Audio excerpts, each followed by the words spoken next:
اعوذ باللہ من الشیطان الرجیم، بسم اللہ الرحمن الرحیم۔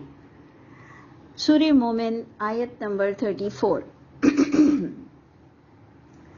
ہم نے آپ سے کہا تھا کہ جو آخری آیتیں تھیں ہم نے پڑھا کہ کس طرح سے فرعون کے پاس موسیٰ علیہ السلام کو بھیجا گیا، اور فرعون نے اس کے جواب میں جو ایکٹنگ کی، جو حرکتیں کی، اس پر رجل مومن کا جو ایک قصہ ہے کہ اس نے کتنا سچوں کا ساتھ دیا اور اس نے کس طرح سے لوگوں کو اللہ کے عذاب سے ڈرایا اور آخرت کا یقین دلایا۔ یعنی وہ سب جانتا تھا، موسیٰ علیہ السلام کی جو باتیں پچھلی وحی سے جو تصدیق ہو رہی تھیں وہ سب جانتا تھا۔ اس کا مطلب جو علم حاصل کر لے وہ کسی کو برا بھلا نہیں کہے گا، جہاں حق ہوگا وہ اس کا ساتھ دے گا، چاہے وہ اس کی کمپنی سے ہو یا نہ ہو، چاہے وہ اس کے مسلک اور فرقے سے ہو یا نہ ہو۔ اگر وہ صحیح ہے تو ایک سچا انسان اس کا ساتھ ضرور دے گا۔ اچھا جی، ایک اور چیز جو ہمیں سمجھنی تھی آیت نمبر 34 میں، وہ یہ بات ہے کہ اگر اللہ ہمیں نہ بتاتے کہ یوسف علیہ السلام کو بھی دین کے معاملے میں بڑا ستایا گیا، وہ اس لیے میں کہہ رہی ہوں بہت امپورٹنٹ پوائنٹ ہے سننے کا اور سمجھنے کا۔ کم از کم میرے لیے یہ بہت ہی سمجھنے والی چیز تھی کہ میں نے جو قرآن سے یوسف علیہ السلام کو دیکھا، تو قرآن سے تو میری سمجھ وہیں تک محدود تھی کہ جی وہ کس طرح بچپن میں بھائیوں کے ساتھ اور ایک جیلس اور ایک فیملی، اور وہ بچھڑ گئے اور پھر مل گئے، اور پھر وہ اکانومسٹ تھے اور خوابوں کی تعبیر بتاتے تھے اور ایک عورت ان کے پیچھے پڑی۔ یہ نہیں میں نے اتنا سوچا کہ ان کو بھی وہ ایک پیغمبر ہیں، وہ ایک رسول تھے، یعنی باقاعدہ ان کا جو نام آ رہا ہے اور ابھی بھی اس وقت آئے گا کہ دلیلوں کے ساتھ وہ آئے تھے، تو میں نے اس زاویے سے یوسف علیہ السلام کو کبھی نہیں غور کیا تھا، اس آیت کو جب تک کہ میں نے غور سے نہیں دیکھا۔ پھر مجھے تھوڑا آئیڈیا ہوا کہ اچھا ان کو بھی تو دین کے معاملے میں کافی دقت ہوئی ہوگی اور انہوں نے بھی دین پھیلایا ہے، ہمیں تو بس وہ ایک جو سورہ یوسف کی جو ایک پوری ہماری نظروں میں ہے، پورا سورہ یوسف کا قصہ، اس پہ اتنا نہیں نظر آ رہا تھا کہ ان کی تبلیغ، ان کے راستے میں رکاوٹ۔ یہ آیت آپ کو بتا رہی ہے کہ انہیں لوگوں نے بہت ستایا ہے، ان کو دین پھیلانے پر لوگوں نے بہت ستایا ہے۔ یہ دیکھیں یہ آیت بتا رہی ہے، اور پھر اس کے بعد بھی کچھ عطا پتہ نہیں ہے۔ اللہ نے بس جتنا بتانا تھا یوسف علیہ السلام کے بارے میں، ہمیں سمجھنے والوں کے لیے ایک ٹپس آ گئی ہمارے پاس کہ اچھا یوسف علیہ السلام کا قصہ سورہ مومن میں بھی ہے، اور کچھ اس انداز سے ہے کہ انہیں تبلیغ کے کام میں بھی بہت دشواری پیش آئی تھی، لیکن وہ وہاں پر بھی سٹیبل رہے ہوں گے۔ تو اس لیے آیت 34 بہت امپورٹنٹ ہے اپنی آپ کی مائنڈ کو گرومنگ کے لیے۔ تو اس لیے غور سے سنیے کہ وَلَقَدْ جَاءَكُمْ يُوسُف، یہ لفظوں کو دیکھیے کہ کس طرح سے بتایا جا رہا ہے۔ وَلَقَدْ جَاءَكُمْ يُوسُف، تمہارے پاس یوسف بھی آئے تھے اس سے قبل۔ اور یہ کون کہہ رہا ہے؟ یہ مرد مومن لوگوں کو تلقین کر رہا ہے، اور یہ بتاتے ہوئے جو اس کو اللہ کو ہمیں بتانا تھا، یہ ایک پوائنٹ، وہ اس کی ان باتوں میں سے ایک بات اللہ نے ہمیں یہ بتا دی کہ اس نے لوگوں کو سمجھایا کہ اس سے قبل تم نے یوسف علیہ السلام کو بھی بہت ستایا ہے، تو تمہارے پاس یوسف علیہ السلام اس سے قبل بھی آئے تھے بالبینات، وہ بھی دلیلوں کے ساتھ آئے تھے، انہوں نے بھی اللہ کی کتاب کو تمہارے آگے پیش کیا تھا۔ فما زلتم، پس رہے تم شک کی کیفیت میں بھی، مما جاءکم بہی، اس کتاب سے، اس وحی سے، اس بات سے جو آئی تھی تمہارے پاس اس نبی کے ذریعے سے، یا وہ جو لائے تھے اپنے ساتھ، یا وہ جو دلیل تھی، تم نے ہمیشہ ان کو ستایا اور تم شک میں رہے۔ شک میں رہنے کا مطلب کیا تھا کہ نبی کو مانا نہیں اور کہا کہ آپ جھوٹے ہیں، اللہ معاف کرے، آپ مجنون ہیں، آپ صحیح نہیں بول رہے ہیں۔ جیسے کہ ہم نے ابھی پچھلی فرعون کی باتیں پڑھی کہ اس نے کہا کہ یہ تمہارے دین کو بدلنا چاہتا ہے، اور میں جو دیکھ رہا ہوں وہ تم نہیں دیکھ رہے ہو۔ تو یہ ساری باتیں آپ نے غور کرنی تھی، جو میں نے آپ سے کہا میرے لیے بڑی اچھی پروڈکٹیو ہوگی کہ اچھا یوسف علیہ السلام نے دین کا بھی بہت کام کیا تھا، وہ صرف لوگوں پر اکانومی کے معاملے میں ہی محنت نہیں کر رہے تھے، اور وہ انہوں نے صرف ایک رشتے ناتوں میں تکلیف نہیں اٹھائی تھی، انہوں نے ایز اے نبی دین کا بھی بڑا کام کیا ہے، اور لوگوں نے پھر انہیں دین کے معاملے میں بھی بڑا ستایا ہے، اور ان کی باتوں کو شک کی نگاہ سے دیکھا، اور ان کی اکانومی کے معاملے میں، اور ان کی جو ایک سمجھے کہ وہ تجزیہ نگار ہی تھے، اور انہوں نے جو اپنے شہر کے لیے کنٹری وائڈ جو کام کیا اس کو لوگوں نے مان لیا۔ خواب کی بھی حیثیت سے لوگوں نے دیکھا کہ 7 سال بارش نہیں ہوئی، 7 سال انہوں نے جمع کیا، اور پھر انہوں نے اس کو رکھے ہوئے کو کھایا۔ یعنی جہاں دنیا کی بات کی جائے تو بندہ شک نہیں کرتا اور سیف سائڈ ہو جاتا ہے۔ یہ بڑی سمجھنے کی ایک اور بات تھی کہ تمہیں اللہ کے معاملے میں جب ہم کوئی بات بتاتے ہیں اور اگر تم نے نہیں سنا تو تم ہمیں اتنا حیرت سے کیوں دیکھتے ہو؟ تم بھائی پوچھ لیا کرو کہ میڈم یہ کہاں لکھا ہوا ہے، بنسبت اس کے کہ آپ کسی کو جھوٹا ڈال دو۔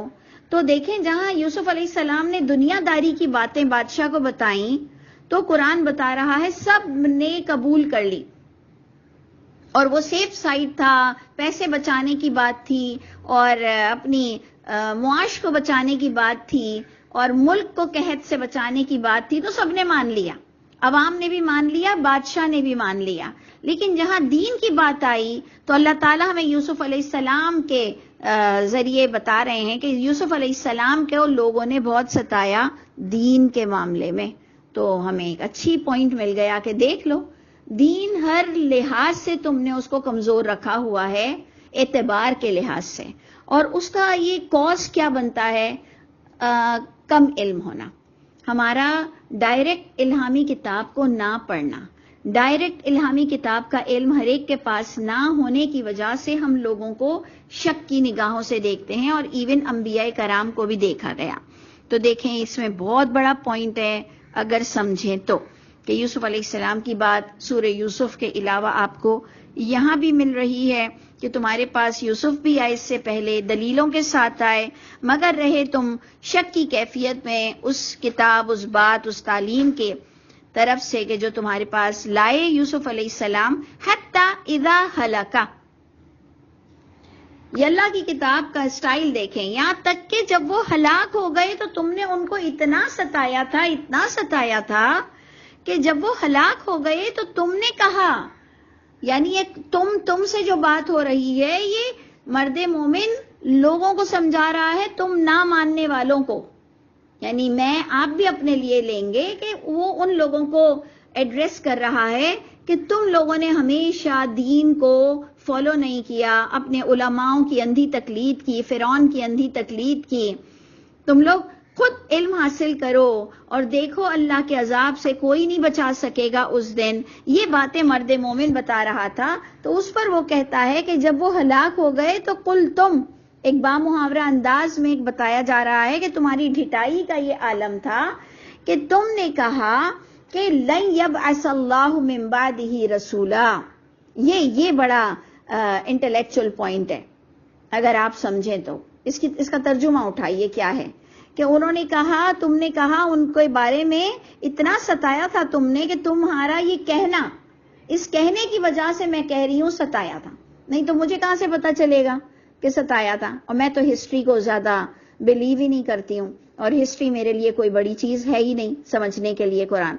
تو دیکھ لیجئے کہ مجھ جیسی عورت بھی کہہ رہی ہے بڑا ستایا تھا، بڑا ستایا تھا دین کے معاملے میں، تو وہ کس بحاف پر میں کہہ رہی ہوں؟ یہ 5-6 لفظوں کی وجہ سے لن یبعث اللہ من بعدہ رسولا، کہ تم نے یوسف علیہ السلام کے ہلاک ہونے کے بعد، انتقال ہونے کے بعد تم نے کہا اب تو اللہ بھی ہرگز نہیں بھیجے گا کوئی میسنجر۔ سمجھ آ رہی ہے؟ اس سے میری ایک آئیڈیا کریٹ میں نے کیا کہ جب ہم کسی کو بہت ستاتے ہیں، جب کسی کو چلنے نہیں دیتے ہیں، تو ہم کہتے ہیں اب تو کبھی بھی اسمبلی میں آنے کی بھی کوشش نہیں کرے گا، اب تو کبھی بھی یہ ووٹ لینے کے لیے اٹھنے کی بھی کوشش نہیں کرے گا، اب تو کبھی اس محلے میں آنے کی بھی جرت نہیں کرے گا۔ جب کسی کو بہت ستا دیا جائے اور اسے ڈینائی کر دیا جائے اور سب برے لوگوں کے ساتھ ہو جائیں، کہتے ہیں اب یہ بھول جائے گا۔ تو دیکھ لیجئے کہ یوسف علیہ السلام کو دنیاوی معاملے میں تو بڑا ایکسیپٹنس ملی، لیکن دینی اعتبار سے لوگوں نے وہی ستایا جو نبیوں کو ستایا گیا اور جو سورہ مومن میں بھی آ رہا ہے اور ہماری صبح کی کلاس سورہ ہجر میں بھی چل رہی ہے یہی بات. کذالک یضل اللہ، اللہ فرما رہے ہیں اسی طرح ان ایجوکیٹڈ انسان کو جو اللہ کی کتاب پڑھنا نہیں چاہتا اسی طرح بھٹکا دیتے ہیں اللہ تعالی. من ہوا مسرف، جو انتہا کر گیا. مسرف کا معنی ہم یہ لیں گے جو اسراف کر گیا، جس نے بہت بڑا گناہ کر گیا. مطلب انتہا ہو گئی کہ آپ نبی کو مانو اور نبی کی لائی ہوئی کتاب جس سے نبی نون ہوتے ہیں. ہم خود کہتے ہیں محمد رسول اللہ، محمد رسول اللہ. یعنی اگر کوئی پوچھے کہ محمد کون ہے تو ہم کہتے ہیں رسول اللہ، کہ وہ رسول اللہ ہے صلی اللہ علیہ وسلم، کہ وہ اللہ کے میسنجر ہیں. تو میسج کو پڑھا ہے؟ نہیں. تو عاشق بنے پھر رہے ہو، اور آج منگنی ہوتی ہے تمہاری، کہیں بات طے ہوتی ہے تمہاری، تو تم اس کے سٹار پوچھنے بیٹھ جاتے ہو اور اس کا فیوریٹ فوڈ پوچھنے بیٹھ جاتے ہو، اس کا فیوریٹ کلر پوچھنے بیٹھ جاتے ہو. یعنی ابھی تو بات ہوئی ہے اور اگر آفیشیل ہو جائے تو بس تم تو گرویدہ ہو جاتے ہو کہ جو اس کی پسند وہ تمہاری پسند ہو جاتی ہے. تو سوچ لیجئے آپ کہ ہم اتنے بڑے مسرف ہیں، ہم اتنے بڑے اسراف کرنے والے ہیں. انتہا پر گناہ کرنا، دیٹ از اسراف، انتہا پر گناہ کرنا. تو اللہ نے فرمایا تم نے اتنا ستایا کہ جب ان کا انتقال ہو گیا تو تم نے کہا کہ اتنا ہم نے ستایا اور اس طرح سے ہم نے انہیں ڈینائی کیا ہے کہ اب اللہ بھی نبی بھیجنا چھوڑ دیں گے. یہ انٹینسٹی آپ کو بتائی جا رہی ہے ستانے کی، اور یہ اللہ کی کتاب آپ کو بتا رہی ہے کہ لوگوں کا کہنا اور ہنسی ٹھٹے اڑانا اسی طرح اللہ بھی بھٹکا دیتے ہیں جو انتہائی گناہگار مرتاب شک کرنے والا ہوتا ہے. تو دیکھ لیجئے کہ یہاں پر بھی لفظ اب کون سا گھوم رہا ہے؟ شک کرنا. میں ہمیشہ یہ بھی میرا بڑا فیوریٹ سبجیکٹ ہے کہ شک کیوں ہوتا ہے جہاں علم کی کمی ہوتی ہے. جہاں علم آ جائے تو ایک چھوٹے بچے کو بھی آپ ٹس سے مس نہیں کر سکتے ہو کہ اگر اس نے ایک علم حاصل کر لیا ہے کہ بلیک کس کو کہتے ہیں اور وائٹ کس کو کہتے ہیں اور ریڈ کس کو کہتے ہیں. اگر یہ بچے نے 3 کلر بھی جان لیا ہے، بلیک، ریڈ اور وائٹ، آپ اس کو ہٹا نہیں سکتے اس کے موقف سے.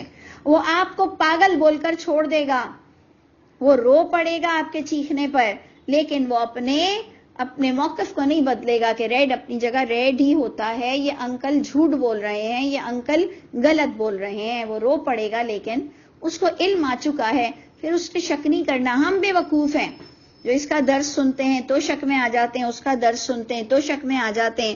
وہ کتابوں کے حوالے دیتا ہے، وہ اپنے خواب سناتا ہے، ہم سب اس کے پیچھے پاگل ہو جاتے ہیں اور ہم اپنے قرآن کو شک کی نگاہ سے دیکھتے ہیں کہ کہیں ہمارے پڑھنے میں تو کوتاہی نہیں ہے، کیونکہ سارے علماء جھوٹ ایک ہی جیسا بول رہے ہیں. جھوٹے علماء سو ایک ہی طرح کا ایسا لگتا ہے چین چل رہی ہے. اور اللہ بھی قرآن میں کہتے ہیں کیا تم نے پلان کر آئے ہو کہ ہر دور میں اللہ کی کتاب کے خلاف جاؤ گے؟ تو پھر ہم نے بھی ٹھان لیے کہ پھر انشاءاللہ جو قرآن میں ہے وہی بات کریں گے، چاہے تمہیں کتنا ہی ناگوار گزرتا ہو. اللہ ہمیں بھی عمل والا بنا دے. تو دیکھ لیجئے کہ اللہ بھٹکا دیتے ہیں جو حق کو جاننے کی کوشش نہیں کرتا، جو اپنی الہامی کتاب کو پڑھنے کے لیے وقت نہیں نکالتا. اللہ اس کو مسرف بھی کہہ رہے ہیں، مرتاب بھی کہہ رہے ہیں، کیونکہ وہ پاگل ہو جاتا ہے. وہ کہتا ہے تمہارا جب سے تمہارے ساتھ قرآن پڑھ رہا ہوں نا دماغ میرا خراب ہو گیا ہے. تو ہم کہتے ہیں شکر ہے دماغ خراب ہونا شروع تو ہوا، شکر ہے کوئی سوچ کا عالم تو شروع ہوا. میں تو اپنے بچوں کے لیے بھی کہتی ہوں جب ان کو دین کے راستے میں تھوڑی بہت تکلیف ہوتی ہے تو میں کہتی ہوں چلو شکر ہے کبھی اللہ کے راستے میں کسی نے تمہیں برا تو بولا کہ تمہیں عقل تو آئی کہ تم سمجھ رہے تھے کہ بس جی امی نے جو سکھا دیا اور ہمارے آگے کوئی بولنے والا نہیں اور سب آگے پیچھے ہو رہے میڈم والے. تو تمہیں کوئی ملا تو صحیح جو تمہاری ٹکر کا ہو اور جو تم سے دلیل مانگ رہا ہو اور تمہیں سوچ کرنا پڑی، سوچ و بچار تمہارے اندر آیا، تمہیں رونا تو آیا کہ اس نے مجھے سب کے آگے اس طرح سے بول دیا.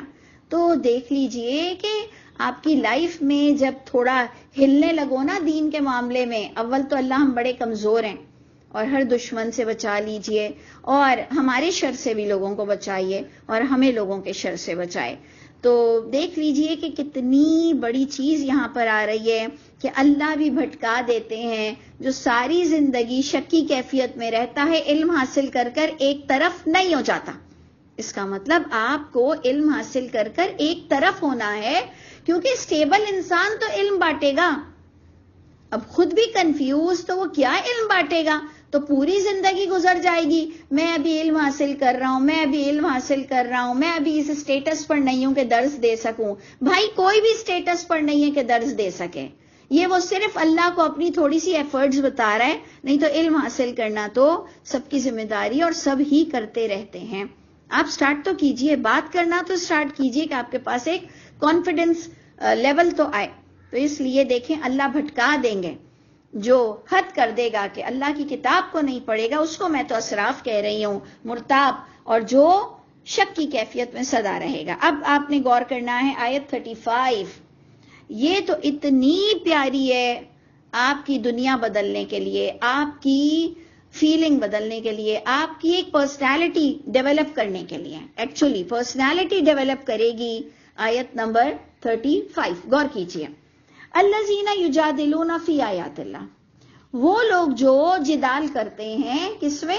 فی آیات اللہ، اللہ کی آیتوں میں جو لوگ جھگڑے ڈالتے ہیں.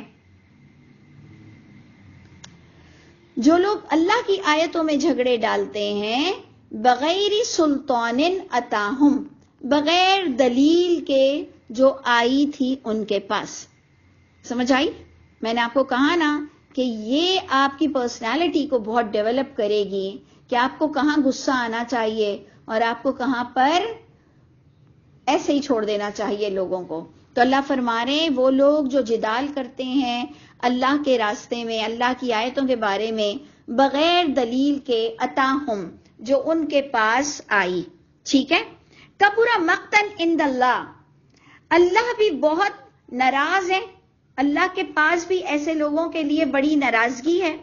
وعند الذین آمنوا، اور ایمان والوں کے بھی نزدیک ان کے لیے بڑی ناراضگی ہے جو اللہ کے بارے میں جدال کرتے ہیں.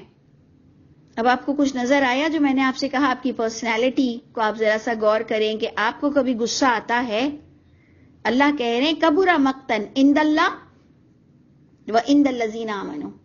دوبارہ پڑھیے، کبر مقتن عند اللہ وعند الذین آمنوا. بہت اللہ ناراض ہے، اللہ کے پاس بھی اس شخص کے لیے بڑی ناراضگی ہے اور ایمان والوں کو بھی اس سے بڑی ناراضگی ہوتی ہے. کن سے؟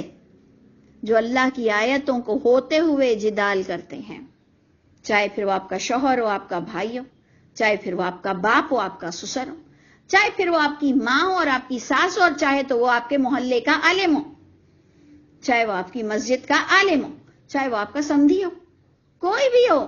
آپ آیت اللہ کے خلاف جاؤ گے تو اللہ ناراض ہیں تو میں بھی ناراض ہوں. اور آپ کہو کہ ناراضگی کی کیا بات ہے، مان لو، تو ماننے والی تو کیفیت ہو ہی نہیں سکتی ہے. جہاں اللہ کی آیتوں کے ساتھ آپ نے گڑبڑ کیا، تو جہاں اللہ ناراض ہے اور ایمان والے ناراض ہیں، تو کیا میں ایمان والی نہیں ہوں؟ مجھے کیوں نہیں ناراضگی ہوئی؟ مجھے کیوں برا نہیں لگا؟ اور میں اتنی سمجھے کہ غیرت ہی نہیں ہم میں کہ اللہ کی آیتیں بریک کرو تم، اور ہم آپ کو کچھ بھی نہ بولے اور ہم آپ کا بلکہ ساتھ دیں. مطلب ایک تو وہ لوگ ہیں نا جو تھوڑے بہت کمزور ہیں کہ وہ بول نہیں سکتے ہیں، کسی کو ٹوک نہیں سکتے ہیں، لیکن کم از کم ان کے ساتھ انجوائے تو مت کرو غلط معاملات میں، غلط میں بروں کا ساتھ تو مت دو. یعنی اتنا تو آپ کے اور میرے پاس غیرت ہونی چاہیے نا. تو آپ غور کر لیجئے جو میں آپ سے کہہ رہی تھی کہ جو لوگ اللہ کی آیتوں میں ایکس وائی زی لڑتے ہیں، آیت ہوتے ہوئے بھی نہیں مانتے ہیں، اللہ تو ان سے ناراض ہے، لیکن ایمان والا بھی ناراضگی فیل کرتا ہے. کیا آپ کو فیل ہوتی ہے ناراضگی، یا آپ وہی شک کی کیفیت میں اب تک مبتلا ہیں کہ ابھی تک آپ غلط کو غلط نہیں بول سکتے ہیں اور صحیح کو صحیح نہیں بول سکتے ہیں، اور کنفیوز ہیں، اور اللہ کے دیے ہوئے رزق کی نمک حرامی کر رہے ہیں ہم؟ جب انسان اتنی بڑی میچیور ایج میں بھی کنفیوز رہے گا تو اس نے تو اللہ کے دیے ہوئے کی بالکل نمک حرامی کی ہے. اللہ نے اسے سب کچھ عطا کیا کہ تم میرے بن کر دکھانا، اور وہ آج تک کنفیوز ہے. تو پھر تو تف ہے نا ہماری زندگیوں پر کہ ہم ابھی تک کوئی ایک طرف ہوئے ہی نہیں کہ اللہ کی کتاب کیا کہہ رہی ہے. تو یہ آیت آپ دیکھ لیجئے، مجھے تو بہت پیاری لگتی ہے، اور یہ ایک بار نہیں آئے گی، یہ ابھی آپ اس کو دوبارہ پڑھیں گے. تو سورہ مومن کی یہ بڑی ہی خوبصورت آیت ہے کہ ایک تو اللہ بھٹکاتے کیوں ہیں، جو علم حاصل نہیں کرتا. اور دوسرا آپ کو کیا ملا کہ اللہ تعالیٰ بہت ناراض ہے اور ایمان والا بھی بہت ناراضگی فیل کرتا ہے. اور تھرڈ پوائنٹ تو بہت ہی خطرناک ہے. تھرڈ پوائنٹ تو بہت ہی خطرناک ہے کہ کذالک یطبع اللہ، اسی طرح مہر لگا دیتے ہیں اللہ تعالیٰ ہر اس کے قلب پر جو متکبر بھی ہو اور جو جبار بھی ہو.